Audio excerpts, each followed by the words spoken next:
All right, guys, welcome to Ferret Face Fail Productions. So we just got back from Bighorn National Forest where I drowned the FSC 300R. So right now I'm gonna go ahead and start flushing this thing. So as you can see, I'll try to tip the bike this way, but the oil is very milky in color, so she definitely got some water in there, cylinder filled up and everything. So we're gonna be doing a little bit of flushing and oil changing it out here. So first step to this, if you drown your bike, is, well, you want to make sure that there's no damage to your valves and stuff, but chances are if the bike starts up and runs, it's probably fine.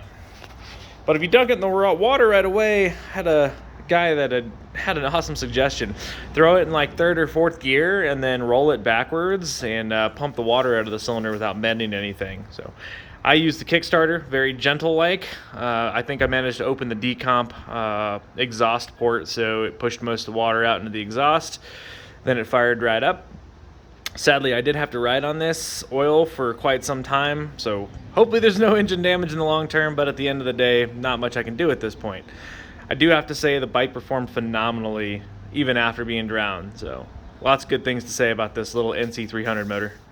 Generally speaking, I would prefer to clean up the bike real good before I did this, but I don't want to let this sit any longer than it already has. So we're going to go ahead and pop it loose. Now, what I'm probably going to do here is get this loose, and then probably going to fill it with some more oil and cycle it and then drain it again. I think that's what I'm going to do. This bike has 2 screens as well as an oil filter, so we'll cycle some fresh oil around there to kind of pick up any of the other crap and drain it again, and then I'll go ahead after the second drain. I'll pull the oil filter and screens off. Okay. There she goes.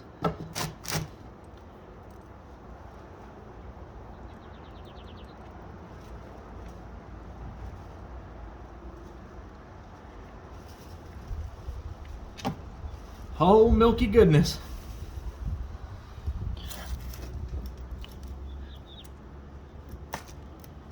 Alright, so drained it, and I let the bike, I would start it for about 1 or 2 second intervals just to pump some of that crap out of there further.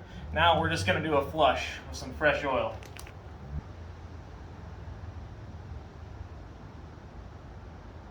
Alright, got her up full with oil, and I'm going to let this run for a little bit, not too long, since there's still going to be contaminated oil in there.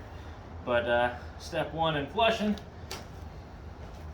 Now this will most certainly be contaminated because I still got that oil filter in there that's probably full of that gunk.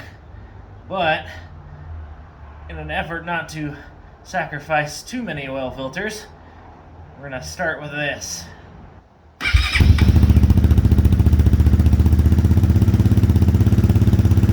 Alright, just got done cycling the first amount of oil, so I'm about to drain it again.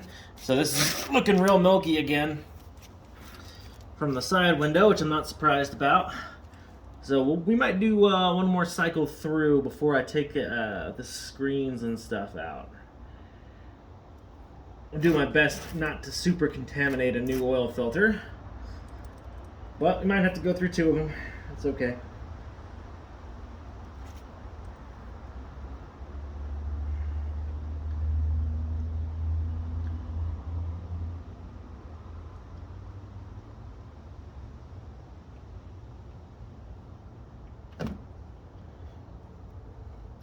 Oh yeah, nice and milky.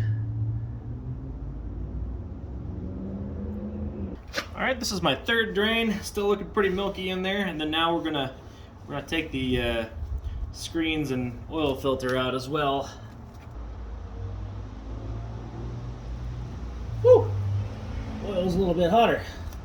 Alright, it's starting to get a lot darker in color. That's a good sign.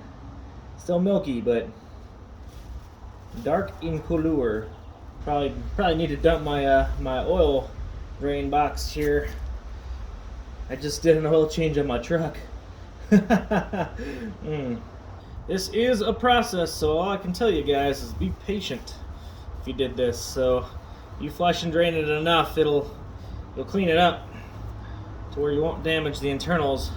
Although, possible I already did, given that I had to run this, but hey, Sometimes you gotta do what you gotta do with your bike.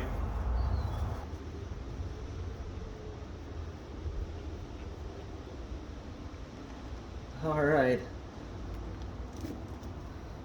There's some milky goodness out of the screen. First screen, I should say. Good news is the screen looks pretty good. Not any large chunks of metal or anything.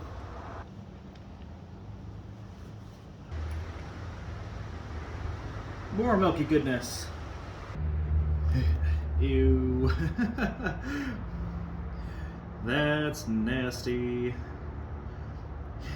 That's funny, even after running 3 fresh oil changes or flushes through it, it's nasty. I do like that this bike's got quite a bit of oil protection for having 2 screens and a real oil filter. That's pretty cool. But I'm gonna try to clean up all these areas as best I can.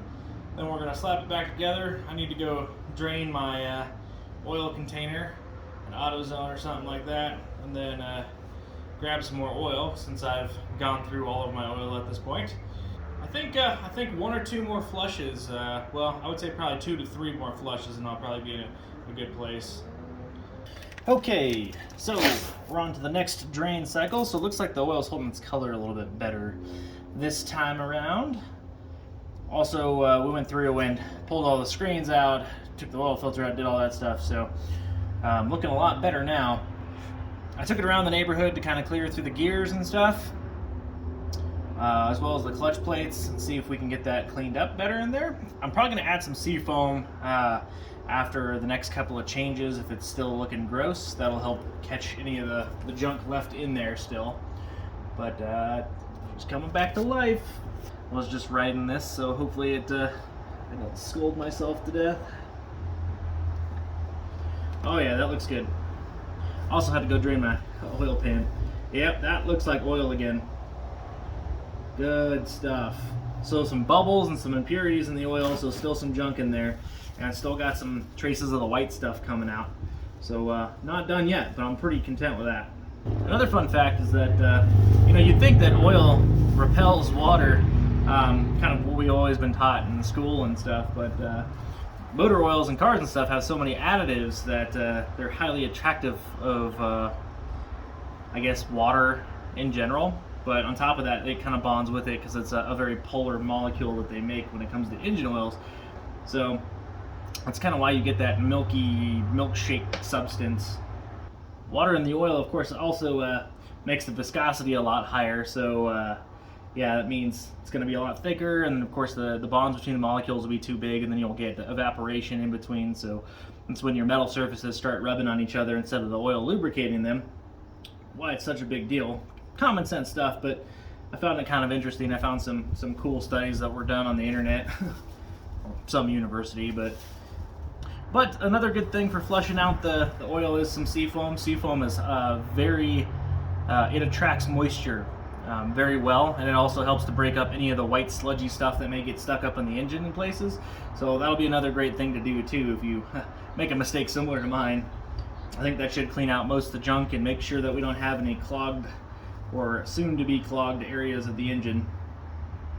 Now, oil is designed in a way that it can deal with some amounts of water, as well as keeping it out of the main of the oil, as well as evaporating it out. Problem is most of these engines don't get hot enough to boil the water out.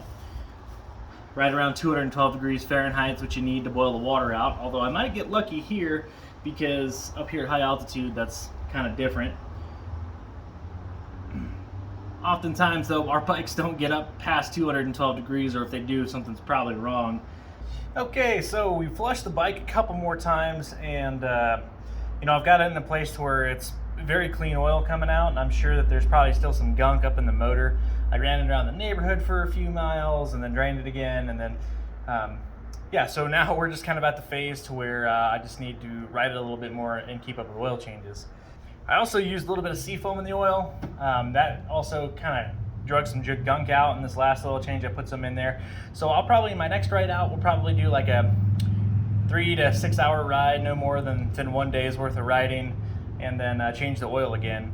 And then after that, I'll kind of steadily bump it back up to like maybe 10 to 15 hours and 20-hour oil change, and get back to normal. But the main thing is to just keep cycling and do sooner oil changes, because that's really the best you can do to help your bike.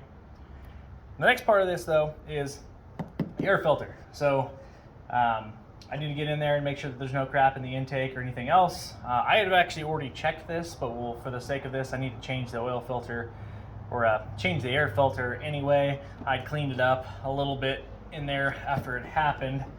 So luckily our rivers here are pretty clean and fast flowing, so you don't get a lot of dirt and crap like if you dropped it in a mud pond or something. One. Was you a Borkin? Oh, there we go, there's two. Now some water is kind of draining out because I was just washing the bike, so. Okay guys, so got the new air filter in. I cleaned and made sure that there was no junk or anything stuck all up in the intake up to the fuel injection stuff. So it was all very clean. Looks like I didn't suck in anything, that I could see dirt-wise, and really won't know until the engine blows up, right? But we got a new filter on it, and we're gonna close it up and pretty much call it good. I'll ride it and do a short 3 or 4 hour ride on this oil, and then change her out again. All right guys, so at the end of the day, if you swamp your bike, you're really gonna want to clean it out and do as much flushing as you possibly can. So I'd say just kind of recap. Step one, as soon as you drop it in the water and you pull it out of there, if it's flooded, engine won't turn over, go hit the e-start, doesn't work. Some good options are, if you have a Kickstarter, gently push on the Kickstarter. I would say very gently. You want to push it enough to maybe open up that decompression valve depending on what stroke it died on, and hopefully if you can move the engine with a Kickstarter, it'll push the water out without damaging anything. The next option is, if you don't have kickstart, is to either put the bike on its side or upside down. I guess that doesn't really matter. You could also roll it as well and put it in third gear and roll it backwards. So that should bring the piston down the opposite direction it was coming, and then open up the valves, and when it comes back up, simply push the water out where you can get anything out of there. At the end of the day, you're going to get water in your crankcase, so if you get that milky white grossness that we were doing in this video, then as soon as you get it home, ride it as little as you can. I didn't really have that option, so consequences are consequences of my actions. But when you get home, flush it, and flush it and flush it until you get a good normal oil color coming out of there. That means all screens that your bike has, all oil filters, you're going to want to make sure you change all that stuff out. Flush it real good with the oil as best you can. Highly recommend Seafoam, adding it to your oil. That'll help keep any moisture or other junk that may be gummed up in there. It'll help kind of at least get it out of there or separate it out. So that'll help to clean it out. But even after you get the oil running out clean, your first ride out, I would only ride a few hours and then come home, change it again, then step it up. And it also depends on how your oil is looking. You want to minimize as much damage to the internal parts as you possibly can. I hope you enjoyed watching, guys. We'll catch y'all in the next one. Fairface out.